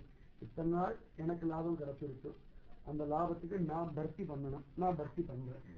அதுக்கு மேல அந்த ஜீவனை எனக்கு தொந்தரவு வேண்டாம். அதுக்கு மேல அது உருப்படுறதா இல்லையா, அந்த ஜீவனுக்கு நல்ல கதி கிடைச்சதா இல்லை, யாருக்குமே யோசனையே இல்லை. லோகத்துல எல்லா இடங்களும் அதிகம் பார்த்துட்டு அதுக்கு மேல அவளுக்கு வேற என்ன. சரி அப்படியே பரவாயில்ல, ஒன்னும் சிரமப்படுத்திக்காதீங்க, நாங்க எல்லாம் பாத்துக்கிறோம், நல்லா பாத்துக்கிறோம், கவலைப்படாதீங்க கவலைப்படாதீங்க. என்ன கவலைப்படாம இருக்க முடியும் சொல்லுங்க பார்க்கலாம். நமன் சமர்கள் நிக்கிற சமயத்தை கவலைப்படாம இருக்க முடியுமோ? அஜான மாதிரி கத்தினா வந்துருவாளோ? அந்த மாதிரி வருமா, நாக்கு பெறணுமா, பக்தி பண்ணுங்க நாமஜபம் பண்ணுங்கன்னு சொல்ல முடியாம குழந்தை யோசனையே பாத்துங்க. அடிங்க சமயத்துல பல குழந்தைகள்லாம் எங்கேயாவது ஃபாரின்ல இருக்கும், எங்கேயாவது வருஷத்துல அவளுக்கு எப்ப லீவோ, அவளுக்கு எப்ப ஒத்து வருதோ, அவளுக்கு எப்ப பிரச்சனை இல்லையோ அப்ப லீவு போட்டு வருவா. அப்ப அப்பா அம்மா அது வரைக்கும் நம்ம சரி ஆக்கி உட்காந்து நிச்சயம் கோவில் குளம் தான் போயிட்டு வருவா. இவன் வர 10 நாள் சொல்லுவா, அம்மா கோவில் கிளம்ப, என்னம்மா நானே 10 நாள் வருஷத்துக்கு ஒரு 10 நாள் வரேன், இப்ப கூட கோவிலுக்கு போகலாம், என்ன சுவாமி கோச்சிப்பாரா அப்படின்னு கேட்பா. இவா கோச்சிப்பாதான் அவளுக்கு கஷ்டம், சுவாமி கோச்சிக்கவே மாட்டாரு, அந்த கோச்சிக்காரனா பிரச்சனையே கிடையாது. அப்ப கூட பாருங்க, இவா வர 10 நாள் அம்மா தன் கூட அம்மா நீ நிச்சயம் கோவிலுக்கு போறியா, சரி நானும் உங்க கூட 10 நாள் அந்த கோவிலுக்கு வரேன்னு அந்த புத்தி வர மாட்டேங்கிறது. சரி அவெல்லாம் நீ தனியா பண்ணிட்டு இருந்த, நானும் வரேன் வா, நானும் வருஷத்துல 10 நாள் தான் வரேன், நானும் கோவிலுக்கு எல்லாம் போகிறது இல்லை, தனியா பண்ணிட்டு இருக்கேன், குடும்பமா சேர்ந்து ஒரு 10 நாள் எல்லாருமா கோவில் போயிட்டு வருவோம். வர மாட்டேங்கிற, எத்தனை தூரம் சுயநலம் பாதிக்கிறது, எவ்வளவு தூரம் சுயநலம் போட்டு உலுக்கி எடுக்கிறது, எத்தனை எத்தனை எத்தனை சுயநலம். இத்தனை சுயநலமும் இவாளுக்கு பரவாயில்ல. குழந்தை சொன்னா, அம்மா நீ கோவிலுக்கு போகாதேன்னு சொன்னா, ஏன் கோவிலுக்கு வந்த இலக்கிற பெருமையா சொல்லுவா. ஊர்ல இருந்து பையன் வந்தான், கோவிலுக்கு போகலான்னு பார்த்தேன், பேரம் பேட்டி வேற ஒழியல, போக வேண்டாம்னு சொன்னா, சரின்னு இருந்தேன், அபாதான் இருந்தது. குழந்தைகள் பாவம் வருஷத்துக்கு 10 நாள் வர்றது, 10 நாள்ல வாழ்க்கையில எத்தனை மாற்றங்கள். இந்த 10 நாள்ல அவ அழகா நாமக்கல் கோவிலுக்கு போயிருந்தா கோடி ஜென்மாவுடைய பாவத்தை இந்த 10 நாள் நஷ்டப்படுத்திருக்கலாம். அது இல்லாம இந்த 10 நாள் பகவானை பார்க்காம பகவன் நாமத்தை வச்சு மக்களா பின்னாடி ஓடிந்ததுல இன்னும் எத்தனை கோடி ஜென்மா சவுண்ட் எடுக்க போறான் அவளுக்கே தெரியாம இது சுகமா வச்சுருக்காள். ரொம்ப கஷ்டம் அது. அதாவது தப்பான ஒண்ணு சரின்னு நினைக்கிற மாதிரி பயங்கரமான ஒரு காரியம் எதுவுமே இல்லை. பாம்புக்கு பால் வாக்குற மாதிரி நம்முடைய அஜ்ஞானத்தை நம்ம பலமாகவும் ஆனந்தமாகவும் சுகமாகவும் திருப்தியாகவும் நினைக்கிறோமே, இத போல பயங்கரமான காரியம் லோகத்துல எதுவுமே இல்லை. கத்தி எடுத்து குத்தினா கூட சரீரத்துக்கு தான் வழி, ஆனா இங்க ஆத்மாவே நஷ்டப்பட்டு போயிடுறது, தெரியவே மாட்டேங்கிறது. இப்படி அத்தியானத்துல விதவிதமா ஒரு உதாரணம் எது சொன்னேன், வயசானவாளை பத்தி சொன்னேன். குழந்தைகளுக்கு கேட்கவே வேண்டாம், எக்ஸாம் முடிஞ்சிருக்கு, அதாடா ஒரு வேலை இல்லை, சும்மா இருமா, 10th 12th எல்லாம் படிச்சு முடிச்சு வச்சு நான் ஒரு செண்டாட்டுக்கெல்லாம் போயிட்டு வரேன். கத்திரியோட நடிகன் பார்த்துருக்கேன். இப்பெல்லாம் ரொம்ப பணம் ஜாஸ்தியா எடுத்தோம்னு சில பசங்க எல்லாம் அழகா 12th எக்ஸாம் முடிச்சுதான் உடனே அப்பா சொன்ன, அப்பா பையில நிஜமா உண்மையாக நடந்தது தெரியும், வேறெல்லாம் சொல்லணும், பல இடங்கள் சுற்றி போது பார்த்துருக்கேன். அந்த அப்பா குழந்தை, அப்பா நல்லபடியா ரொம்ப சமப்படி படிச்சிருக்கடா, எப்படி 90% மார்க் வாங்கிட, கவலையே படாத, உனக்கு டென்ஷனே வேண்டாம், இவ்வளவு நாள் நீ பிரயத்தனம் பண்றது உடனே உலகத்தை ஒரு 4-5 நாள் சுத்தி காட்டுன்னு அவர் உலகம் முழுக்க அழைச்சிட்டு போயிட்டு இருக்கார். இந்த 4 நாள் ஒரு ஸ்ரீரங்கம் மனுஷன் போலாம், ஒரு திருப்பதி மனுஷன், ஒரு உடுப்பி மனுஷன், ஒரு பன்றிபுரம் மனுஷன் போகலாம்ன்ற புத்தி பெரியவாளுக்கும் இல்லை, சின்னவாளுக்கும் இல்லை. எவ்வளவு அஜ்ஞானம். அதே மாதிரி குழந்தை ரொம்ப நிறைய படிச்சு வருது, அம்மா சொல்ல ரொம்ப டென்ஷனா இருக்கு, 1/2 மணி நேரம் டிவி பாரு. நான் பல இடங்களை பார்த்துருக்கேன், இல்லைன்னு யாரும் சொல்லவே மறுக்கவே முடியாது. அப்பா 1/2 மணி நேரம் படிச்சு சுவாமி கோவில்ல போய் உட்காந்துட்டு வந்தேன், நான் நாமஜம் பண்ணிட்டு விஸ்ராந்தி அழகா பகவான் ஸ்லோகம் சொல்லு, ஆச்சரியமா பகவானை பத்தி ஒரு 1/2 மணி நேரம் நல்ல விஷயம் கேளு. அது இதெல்லாம் ஆத்மாவுக்கு ஹிதமான காரியங்களோ, இந்த ஆத்மாவுக்கு ஹிதமான காரியங்கள் எல்லாம் என்னமோ எப்படியோ ஒரு தடவை பண்ணா போதுன்னு நினைச்சிருக்கோம். நிச்சயம் பண்ண வேண்டிய கர்மானுஷத்துல ஒன்னான சத்சங்கம், பகவத் தியானம், நாமஜபம் எல்லாம் ஏதோ சார்த்தம் மாதிரி தீபாவளி மாதிரி பண்ணிட்டு இருக்கோம். என்ன கொடுமை, என்ன கொடுமை. சாதம் நிச்சயம் பண்ணா போர்டுக்கு போயிட, சத்சங்கம் என்னைக்கு ஆரம்பிச்சா சரிபட்டு வராது, நிச்சயம் அனுபவிக்க. இந்த மாதிரி அத்தியானத்திலேயே ஓடிண்டு கிடக்கிறோமோன்னு இதுல ஒவ்வொன்றுத்துக்கும் ஒவ்வொரு விதமான அஜ்ஞானம். குழந்தைக்கு ஒரு அஜ்ஞானம், அப்பா அம்மாவுக்கு ஒரு அஜ்ஞானம், வயசான வாழ்க்கை அஜ்ஞானம், தரித்திரத்துக்கு வாழ்வு அஜ்ஞானம். நான் என்ன பாவம் பண்ணேன்னு தெரியல, நான் என்ன நாமஜம் பண்ணாலும் தெய்வம் கண்ணே திறக்கிறது இல்லை, நான் என்னதான் பண்ணாலும் எனக்கு ஒன்னும் விடியவே மாட்டேங்கிறது, இப்படியே வளர்ந்துருப்பா. ஓ சரி தரித்திரமா, எனக்கு பிராரப்தம் தரித்திர ரூபமா வந்திருக்கா, சரி நான் குச்சேரனா மாறிடுறேன்னு புத்தி வர மாட்டேங்குது. குச்சேரனா மாறினா ஒரு தரித்திரம் தரிசவே கிடையாது, குச்சேரனா மாறணும், அவ்வளவுதான். சரீரத்துல அங்கஹீனம், அதோட நான் அங்கஹீனமா இருக்கேன், எல்லாரும் உச்சி கொட்டுறா அவசியமே இல்லை, உடனே கூர்மதாசெல்லாம் மாறிடணும், அவ்வளவுதான். சரி இவ்வளவுதான் நமக்கு வாழ்க்கையில வாய்ச்சிருக்கா, இந்த வாய்ச்சிருக்கிற வாழ்க்கையில எப்படி பக்தி பண்ணி பகவான் அடையும், இவ்வளவுதான். அவெல்லாம் 2 ரூம் கிச்சன் இருக்கா, நான் 1 ரூம் கிச்சன்லயே வாழ்க்கையை ஓட்டிட்டேன். எத்தனை பேர் பிளாட்ஃபார்ம்ல வாழ்க்கை ஓட்டுறவங்க 1 ரூம் கிச்சனா கிடைச்சிருக்க சந்தோஷப்பட்டுக்கோங்க. எத்தனை பேர் பிளாட்ஃபார்ம்ல என்னென்ன போல எப்படி இல்லாம சாக்கடை பக்கத்துல எல்லாம் வாழ்ந்துருக்கா, கொசு கடியிலையும் எங்க எல்லாம் வாழ்ந்துருக்கா, எத்தனையோ இடங்கள் அடியும் பார்த்துருக்கேன். எத்தனையோ பேர் பார்த்தோம்னா ஊரை விட்டு போய் டீக்கெல்லாம் எத்தனையோ பேர் வேலை பண்ண, சின்ன சின்ன குழந்தைகள்லாம் அதே கடையிலே படுத்து ராத்திரி 5 அலைஞ்சு விட்டு அங்கேயே படுத்துட்டு காலத்துல 3:30 மணிக்கு எழுந்து ஓடிண்டு அவங்க படுத்துக்கிறது அங்கதான், மலமூட்டு தூரத்தங்கதான் போகணும், சாப்பிட எல்லாம் அங்கேயே அப்படியே ஓடுறது. அதுக்கு நடுவில் ஏதோ 1 ரூம் கிச்சன்ல இருக்கல பகவத் கிட்ட, அவன் அப்படி இருக்கானா இப்படி இல்லையா, நான் இப்படியே வாழ்க்கை விட்டேன். இவ்வளவு தூரம் வாழ்ந்திருக்கல, அதுவே பரம பாக்கியம். தரித்திரமா குச்சலதான் மாறிடுங்க, அங்கீனமா கூர்மதாசதான் மாறிடுங்க, அவ்வளவுதான். யாரும் எல்லாரும் பிரச்சனை பண்றாளோ, அப்பா தொந்தரவு பண்ணிட்டே இருக்க பிரகல்லாதனா மாறிடுங்க, சொந்த பந்துக்கள் எல்லாம் கேவலப்படுத்துறாளோ துருவனா மாறிடுங்க, அவ்வளவுதான் நீங்க பண்ணணும். நீங்க உங்க வாழ்க்கையை மாத்திக்க வேண்டாம், நீங்க மாறுங்க, அது போதும். பிராரப்த ரூபமா ஒரு வாழ்க்கை கிடைச்சிருக்கோம், பிராரப்த ரூபமான வாழ்க்கைக்கு தகுந்த மாதிரி ஒரு பக்தனை பிடிச்சிட்டு அவளை மாதிரி பக்தி பண்ணுங்க, இவ்வளவுதான் வேணும், இவ்வளவுதான் வேணும். சனாதனமான தர்மம் இவ்வளவு விதமா எத்தனை பாகவதம், ராமாயணம், மகாபாரதம், பக்தி எல்லாம் எடுத்து பாருங்க. நம்முடைய எல்லா விதமான வாழ்க்கைக்கு தகுந்த மாதிரி யாரோ ஒருத்தர் வாழ்ந்திருக்கா, சரி என் வாழ்க்கை வாழ மாதிரி இருக்கா, அப்ப நான் இவாள மாதிரி வாழ பழகணும். இவ்வளவுதான். இவாள மாதிரி வாழ பழகணும்ன்ற ஒரு புத்திய சாரத்தை கிரகிக்கணும். இந்த சாரத்தை கிரகிக்காம சரி உடம்பு எவ்வளவு வியாதியாவே இருக்கா, உடம்பெல்லாம் குத்தி குத்தி குத்தி வலிக்கிறதா, சரி பீச்சு முடிக்கிறான் படுத்த சகசம் அமைஞ்சிருச்சு, அவ்வளவுதான்.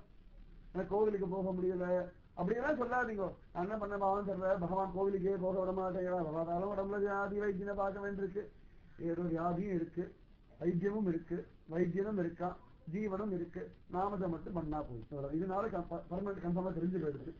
வியாதி இருக்கு, வைத்தியம் இருக்கு, வைத்தியம் இருக்கு, பைசா இருக்கு, ஜீவன் இருக்கு, சரியா முடிவு இருக்கதான் போடுது. கூட நாமஜம் மட்டும் வாழ்ந்துட்டு போயிடுவோம், அவ்வளவுதான். மனைவி பிரச்சனையே பண்ணிட்டு இருக்காளா, துக்காராம மாறிடுங்க. மனைவி பிரேமையோட இருக்காளா, ஜெயதேவரா இருங்கோ. ஆதிகார ஜெயதேவரா இருக்காளா, பத்மாவதியா இருங்கோ. ராவணனா இருக்கானா, மண்டோதரியா இருங்கோ. இவ்வளவுதான். இதுக்கு மேல வாழ்க்கை பெருசான போது குழப்பிக்காதீங்க. இதுவா இருந்தா நீங்க பக்தி பண்ணணும். நாம இதை புரிய வைக்கிறது தான் சத்குருவுடைய தர்மம். குரு வந்தா அப்படியே ஒன்றும் கிருஷ்ணர் கொண்டு போய் பங்களால கொண்டு தூக்கி போட்டுருவார். பங்களால இருக்கிற கொண்டு பெரிய ஒரு கண்ட்ரிக்கு பெரிய பெரிய தேசத்துக்கு ராஜாவா மாத்திடுவார். இப்படிலாம் பண்ணாருன்னா அது குரு இல்லை. குருன்றதா யதார்த்தத்தை புரிய வச்சு அந்த யதார்த்தத்துல கரண்ட் போயிடுக்காக உனக்கு மட்டும் வேர்க்காம இருக்கிறது அனுகிரகம் பண்றேன், கரண்டே போனாலும் உனக்கு மட்டும் கொசு கடிக்காம இருக்கிற ஸ்பெஷல் வரம் தரேன், ராத்திரி ஆயிடுச்சுனா உனக்கு என்ன பிரச்சனை இருந்தாலும் பக்கத்தாளுங்கிற சண்டையே இருந்தாலும் நீ தூங்கு, அதுக்கு நான் ஸ்பெஷலா ஒரு அனுகிரகம் பண்றேன்னு சொல்ல மாட்டேன். சண்டை போடுறலாம் நீ ஏன் காது கொடுக்க, நீ நாம அதை விட கட்டி பண்ணுவா. இதுக்குதான் குரு. அப்படியே நீங்க ரொம்ப அப்படியே கண்ணகிரே இருந்தா நாலு நீ வெள்ளையாயிடுவாய், ரொம்ப வயசாயிருந்தா உடம்புல பலம் வேணுமா, தோ இந்த அப்படி இதெல்லாம் நடக்காது. நம்ம சத்தங்களே சத்தியமா நடக்காது.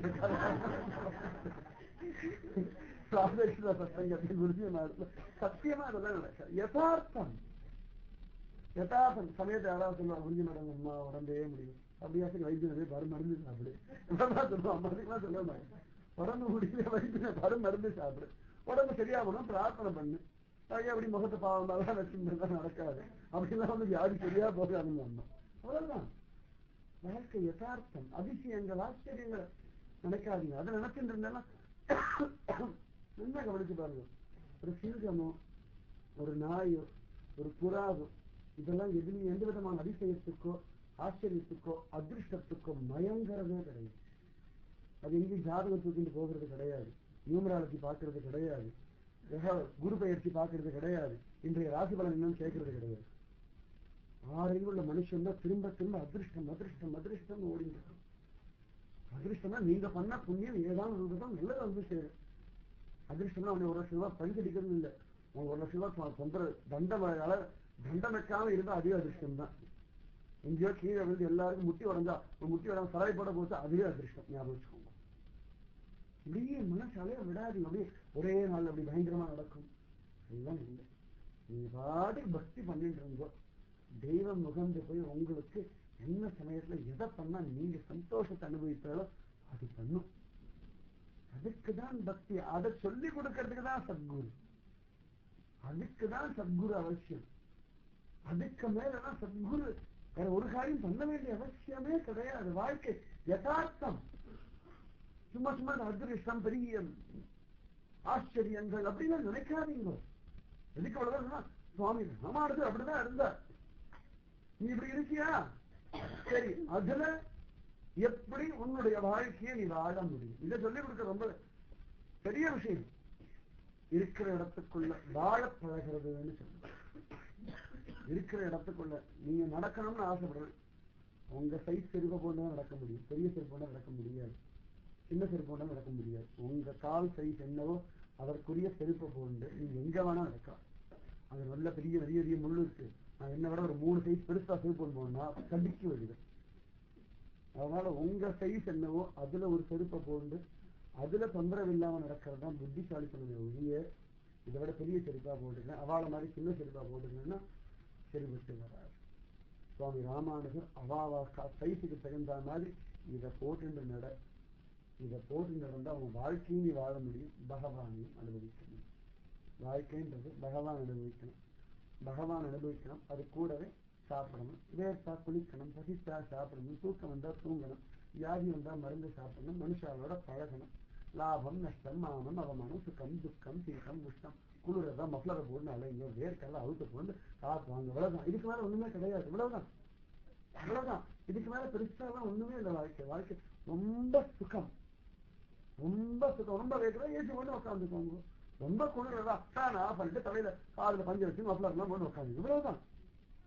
இதுக்கு மேலதான் ஒண்ணும் பெருசே கிடையாது. வாழ்க்கை ரொம்ப சுகம். ஒரு புறா முதற்கொண்டு நாய் முதற்கொண்டு தன் வாழ்க்கையை வாழ்வதில்லை. சொறி பிடிச்ச நாய் கூட அதிர்ஷ்டத்தை பார்க்காம நான் பணிக்கு எங்க ஓடணுமோ ஓடுறது, ஆகாரம் கிடைக்குமா சாப்பிடுறது, யாராவது அடிக்கணும்னா எங்க ஓரத்தை ஒழிஞ்சுக்கிறது, அவ எல்லாம் போனதுக்கு அப்புறம் ராத்திரி வந்து சாப்பிடுறது. இவ்வளவுதான். அது எந்த விதமான அதிர்ஷ்டத்தையோ பெருசா தன் பேருக்கு பேரை மாற்றலாமா அதை மாற்றலாமா ஒண்ணுமே யோசனை பண்றது இல்லை. சுவாமி ராமானுஜர் அதைத்தான் சொல்லி கொடுத்தார். சனாதனமான தர்மம் இந்த மாதிரி வாழ்க்கையத்தான் சொல்லிக் கொடுக்கிறது ஒழிய அதிசயங்கள் ஆச்சரியங்களை ஒரு நாளும் சனாதனமான தர்மம் பெருசா எடுத்துக்கிறதே கிடையாது.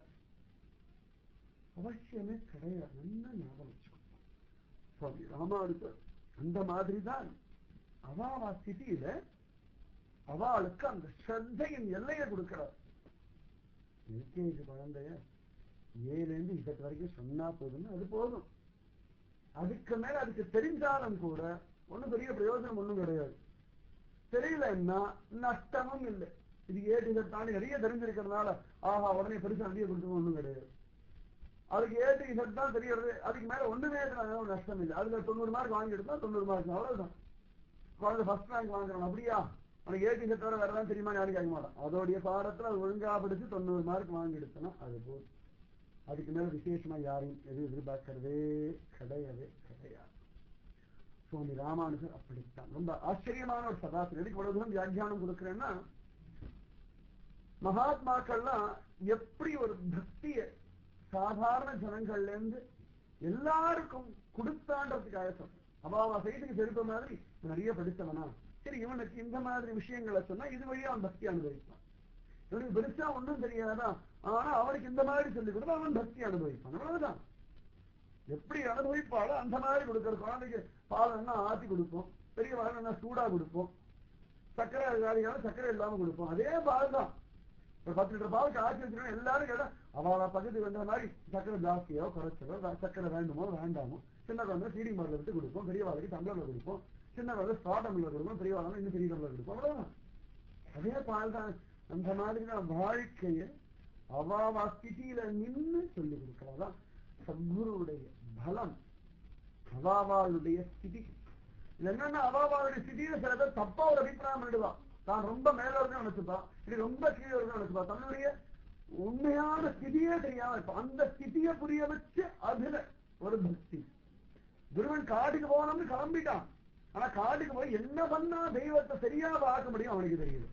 காட்டுக்கு போனோம் அம்மா சொல்லிருக்கா வாசுதேவனை பிடிச்சது தெரிஞ்ச வழிய என்ன பண்ணா தனக்கு வாசுதேவன் சீக்கிரம் கிடைப்பான் அது தெரியாது.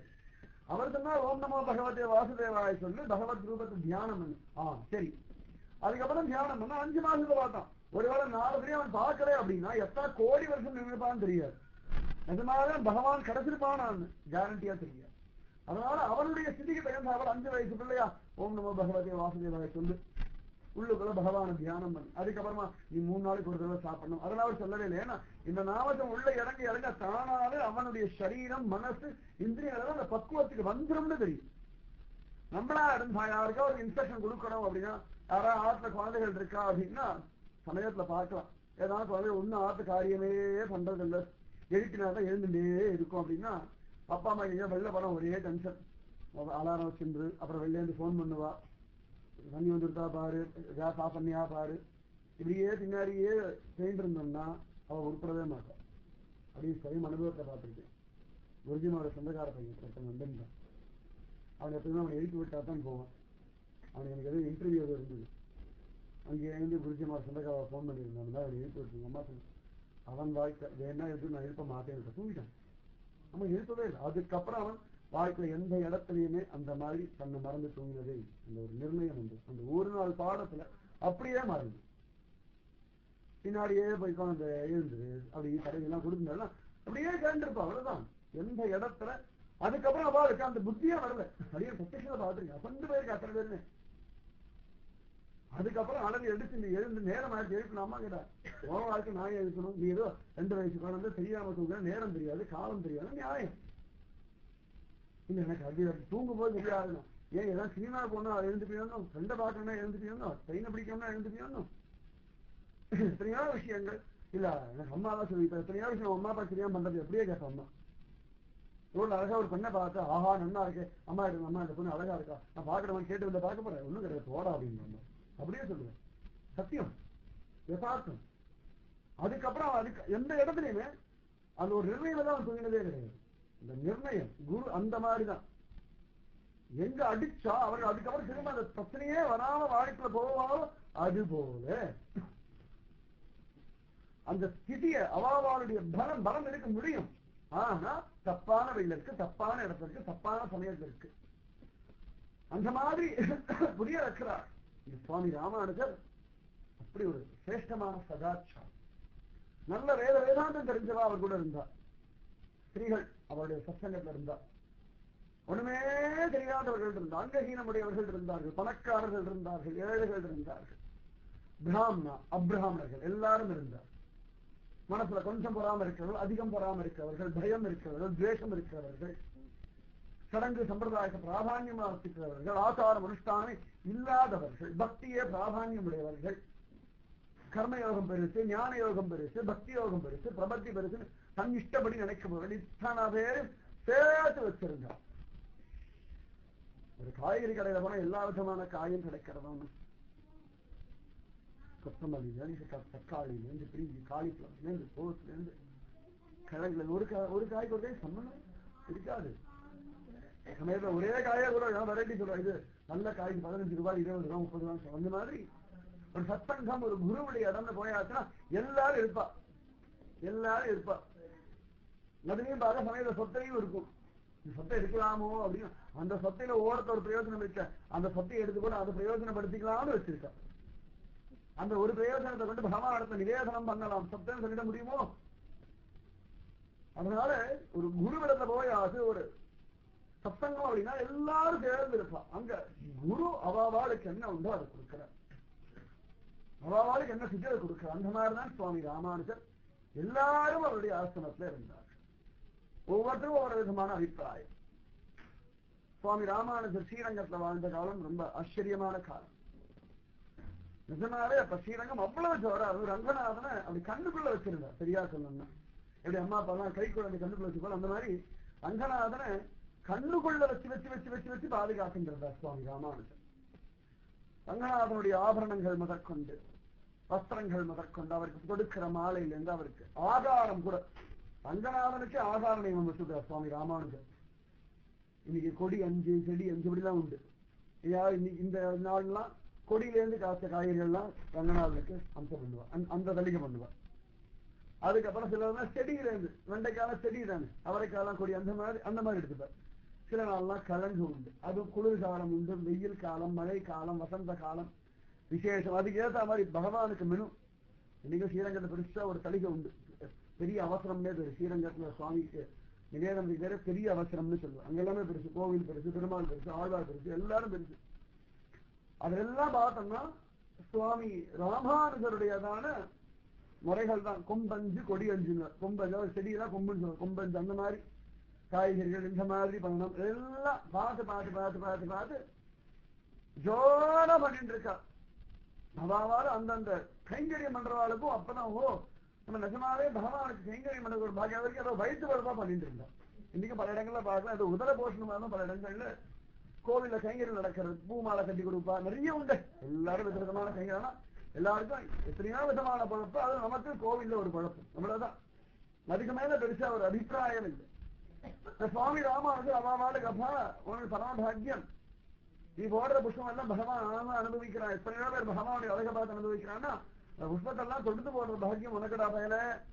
அங்கெல்லாம் சன்னியாசிகள் ரங்கநாதன் தொட்டு பூஜை பண்ணாலும் கூட மாலையை தொடுக்கிற பாக்கியம் என்ன உனக்கு தாண்டா பயல. இப்படி சொன்னா எனக்கு கூட ரங்கநாதன் இடத்துல ஒரு உரிமை உண்டு, அவருக்கு உனக்கு உண்டுடா. நீ போடுற மாலை பகவான் அழகா கருத்தை சாத்திக்கிறானே, நீ பரம பாக்கியவான் அப்படின்னா. அழகா ஆபரணங்கள் எல்லாம் சுத்தம் பண்றவன் எல்லாம் இருப்பான். அவனிடம் தான் சொல்லுவார், அழகா நீ போடுற மாலையை கொண்டு பெருமாள் என்ன பல பலவன் இருக்கார், ஆபரணங்கள் என்ன சுத்தம் பண்ணு, லோகத்தையே எவன் சுத்தம் படுத்திட்டு இருக்கானோ அவனுடைய மாலையெல்லாம் நீ சுத்தம் படுத்தினா நீ சர்வபாகியவான். பெருமாளை கலை அடிக்கிற காய்கறி எல்லாம் கொண்டு வந்து நிற்பாள், அதெல்லாம் உண்டு. அப்ப அவ என்ன சொல்லுவா, என்ன பாக்கியம் பாரு, லோகத்துக்கே எவன் ஆகாரம் பிரம்மார்ப்பணம் பிரம்மவிகி பிரம்மார்ணம் பிரம்மனாவதம் பிரம்மைவதேன கந்தவியம் பிரம்ம கர்ம சமாதினான எந்த பிரம்மம் உண்ணும் சோறு பருகும் நீர் தின்னும் வெற்றிலையா இருக்கோ அந்த பிரம்மத்துக்கு ஆகாரத்துக்கு நீ காய்கறி கொண்டு கொடுக்கிறடாப்பா.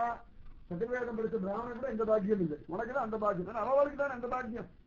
இந்த கோவில் நிறைய பேர் பெருக்கின்னு இருப்பா, அவர் சொல்லுவார் நன்னா பெருக்க சந்தோஷமா பெருக்க, நீ பெருக்கிற இடம் நித்தியம் ரங்கநாதன் ரங்கநாயகியும் விளையாடிட்டு கிடக்கிறா. எங்களுக்குலாம் அந்த பாக்கியம் இல்லதான். நான் சன்னியாசி, நான் தொடர்பு வந்து பெருக்கினா ரங்கநாதன் ஒத்துக்க மாட்டான், லோகம் ஒத்துக்காது, சாஸ்திரம் ஒத்துக்காது, எனக்கு முடியாது. நீ பண்ற, நீ எந்த இடத்த பெருக்கிறியோ அந்த தொடப்ப முதற்கொண்டு உன் கை முதற்கொண்டு உன் குடும்பம் வரைக்கும் ரங்கநாதன் பார்த்துட்டு இருக்காரு இப்படி சொல்லுவார். அப்ப அவனுக்கு ஓ அப்படி அவனா நான் தொடப்பத்தை பெருக்கிறவன் ரங்கநாதன் கோவில்ல தெருக்கூட்டுறான் வருவோம் பரம பாக்கியம் தான் அப்படின்வார்.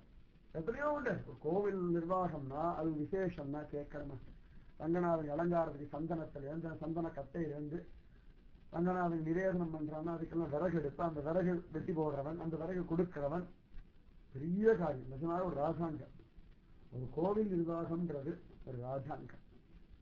இந்த கோவில் வாசல் காப்பவன்லாம் சொல்லுவார் ராமானுஜன் பாக்கியனண்டா ஆண்டெல்லாம் பாசுறதே சொல்லியிருக்கா, நாயகனா என்ற அந்த கோபனுடைய கோவில் காப்பானே.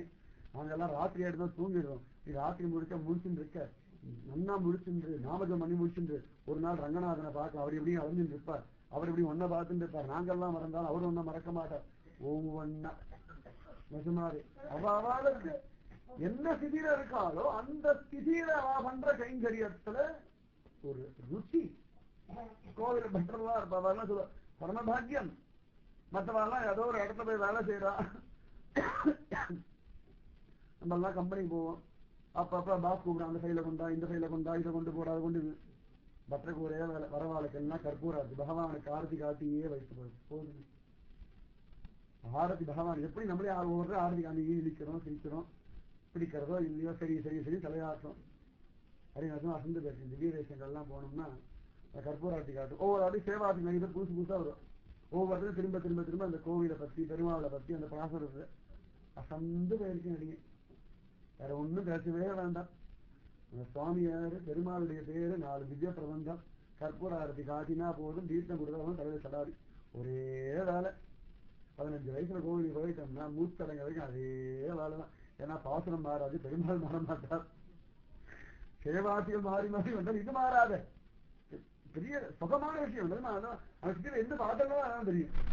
காலங்காலம் அழகா பெருமாளை மணி எடுத்து அழகா கோவில கடவை திறந்துட்டு எல்லாரும் முதல்ல பகவான சுப்பிரபாத சேவை பார்க்கணும் விஸ்வரூப தரிசனம்னா அதுக்கு முன்னாடி பட்டரை பார்த்துருவார், அதுக்கப்புறம் நம்மளே பார்ப்போம். இந்த மாதிரி பாக்கியம் எல்லாம் நிச்சயம் அவளுக்கு தலையை எடுத்து பெருமாள் முகத்தை முடிச்சு ஆகணும், பெருமாளுக்கு தலையை இவர் முகத்தை முடிச்சு ஆகணும். சுகம், அவ்வளவு சுகம், சாதாரண காரியமா.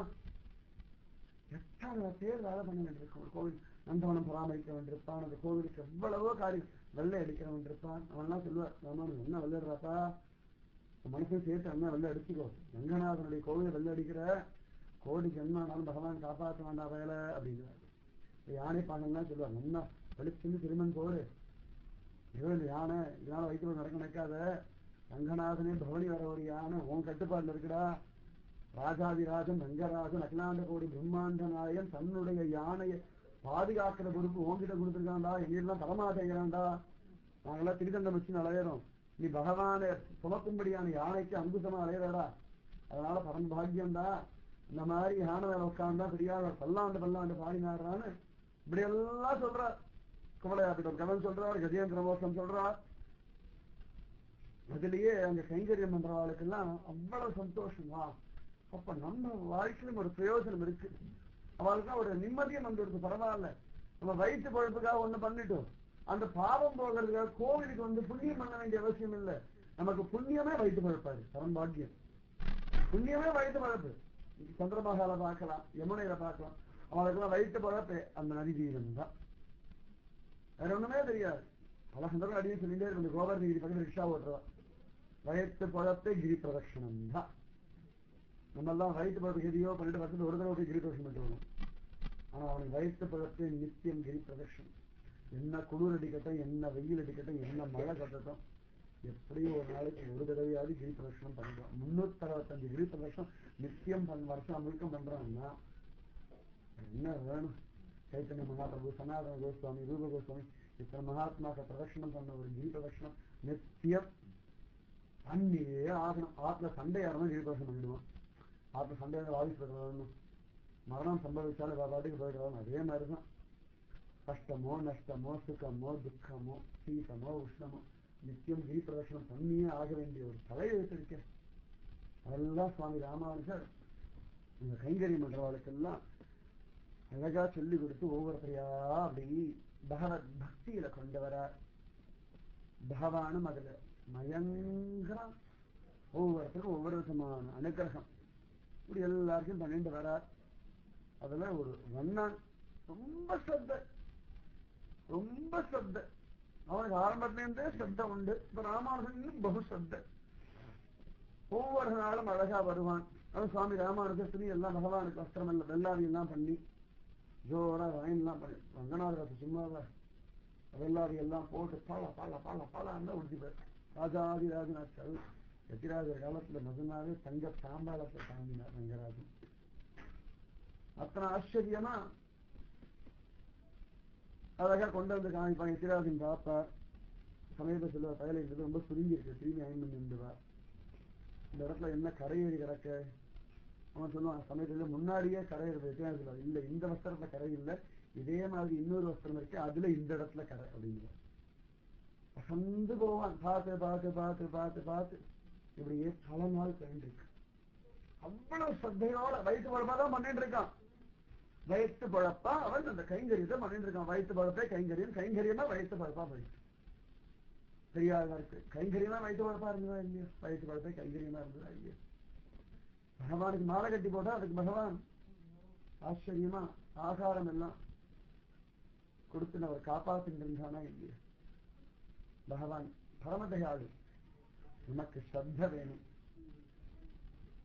வினயம் வேணும், பக்தி வேணும். பகவானுடைய கிருபைகள் குறைச்சவே கிடையாது. ஒரு நாள் சந்தேகமே வேண்டாம். பல நாள் ஜோரம் நடந்துருக்கு. எல்லாருக்கும் சிட்டியில சொல்லிட்டு இருந்தா. திருவரங்க சமுதிரனார்னு ராமானுஜ நூற்றந்தாதி ஒரு மகாத்மா இருக்கார். அவர் பார்த்தா ஸ்ரீரங்கம் கோவில்ல ஒரு பக்தரா இருந்தார். அப்படியே அவர் கையில தான் கோவிலுடைய நிர்வாகமே இருந்தது. எத்திராஜனாருக்கு முன்னாடி அவர் வச்சதுதான் சட்டம். ரொம்ப பிரயாசம் பண்ணிட்டு இருந்தார். அவரை கூட திருப்தி நல்வழிப்படுத்தினார் சுவாமி ராமானுஜன். அப்படி காண கிடைக்கிறது. அந்த மாதிரி எல்லாரையும் பண்ணிட்டு இருந்தவர் இந்த வண்ணான பார்த்தா ரொம்ப சமத்து. அவ்வளவு நல்லா இருந்தான். ஒரு நாள் அழகா வஸ்திரம் எல்லாம் கொண்டு வந்தான். எத்திராஜ செஞ்சல் மாணவர்கள் பயில என்ன அப்படி பண்ணிருக்க? என்ன சுவாமி ரங்கராஜன் உடுத்திக்கிறது இல்லையா, அதனாலதான் அப்படின்னு. எத்திராஜ் சொல்லுவாரப்பா, லோகத்துல எல்லாரும் உள்ளுக்குள்ள இருக்க அழுத்தியும் எடுக்கிற முடிய வஸ்திரத்துல நீ எடுக்கலடா, பரம பாக்கியம்டா. நித்தியம் அந்த வஸ்திரத்தை வச்சிருந்து அவரு காவிரி ஆத்தங்களை என்ன விளையாட்டு விளையாடுறது, தாயாருடைய ஜலக்கீட பண்றார், என்ன திருடுறார். அவ்வளவு பெரியதான ஒரு வஸ்திரம். இந்த வஸ்திரத்தை எத்தனை கதைகள் பேசும் நம்பெருமாளுடைய வஸ்திரம். அத்தனை கதையும் பேசக்கூடிய ஒரு வஸ்திரத்தை நித்தியம் துவைச்சு போடுறாப்பா. நீ துவைக்கிற சமயத்திலாம் ரங்கநாயகி பார்த்துட்டு ஆத்துக்கார வஸ்திரத்தை ஒழுங்கா துவைக்கிறானா அப்படின்னு ஒரு பார்வை பார்த்தா. நீ ரங்கநாயகி வஸ்திரத்தை நம்பெருமாள் பார்ப்பாடா, ஒழுங்கா துவைக்கிறியா அப்படின்னு பார்த்தா. ரெண்டு பேருடைய கிருபா கடாட்சம் மாத்தி அவன் மேல விழுதுடாப்பா. நீ பாக்கியம் வேண்டாம், ஏதோ கோடிக்க மஸ்து கொடுத்தான். அவன் கையை கூப்பின்னு அழுவான். சுவாமி நிஜமாவே இவ்வளவு தூரம் இருக்கு, பலம் இருக்கு, பிரயோஜனம் இருக்குன்னு எனக்கு தெரியாது. நீங்க ஏதோ சொல்ற. ரங்கநாதன் ரங்கநாயகிக்காக பண்றேன்னா இல்லையா சுவாமி, இந்த ராமானுஜருக்காக அதை பண்றேன். உங்க முகத்துல சந்தோஷம் வருது. நான் நல்லா வஸ்திரத்தை துவைச்சு கொடுத்து நல்லா வெள்ளாரி எல்லாம் போட்டு கொடுத்தா ரங்கநாதன் முகத்துல ஒரு நாள் வரைக்கும் சந்தோஷம் பார்த்தது. அவர் பாட்டு உடுத்திக்கிறார், கிடைக்கும் கிடைக்கிறார். அந்த வஸ்திரத்தை பார்க்கும்போது உங்க முகத்துல சந்தோஷம் வருது. அதுக்கு என்னென்னவோ பண்றது, அதுக்காகத்தான், உங்களுக்காகத்தான் அந்த வஸ்திரத்தை இவ்வளவு தூரம்